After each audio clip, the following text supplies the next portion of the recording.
When an adult patient who smokes asks whether vaping might help them quit, the clinical answer has too often been silence or a slogan.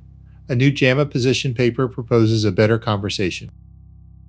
Written by a Society for Research on Nicotine and Tobacco Working Group, it is not a federal guideline. The paper recommends that clinicians discuss nicotine e-cigarettes alongside evidence-based options, varenicline, bupropion, nicotine replacement, counseling, and follow-up.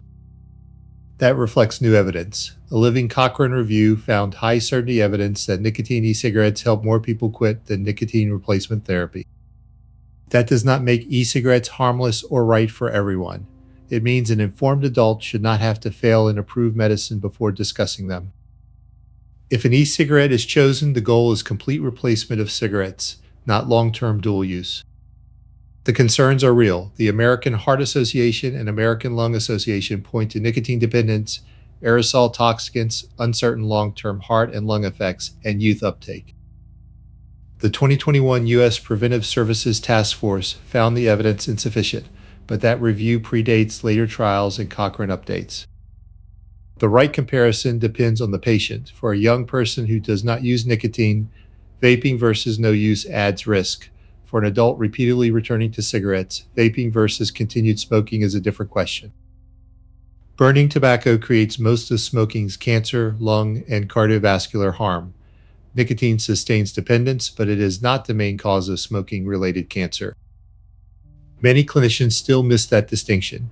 In a national survey of 1,020 U.S. physicians, 80.5% strongly agreed that nicotine directly contributes to cancer. In a 2026 single-center survey, only 21.4% identified e-cigarettes as less harmful than cigarettes.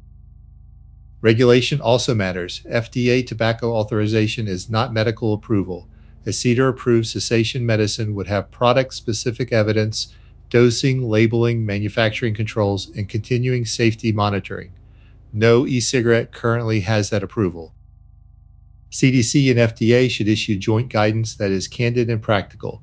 E-cigarettes are not harmless and are not for youth or non-smokers.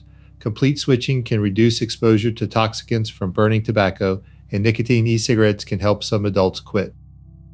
Trusted clinicians should follow 5 clear steps. Ask what patients have tried, explain every option, correct nicotine and relative risk misconceptions. Support complete switching when chosen. Arrange follow-up. The goal is not to promote vaping, it is to improve informed quitting and continue to make the safer choice the easier choice for people who smoke. For more information on this topic, the full paper is linked in the description below.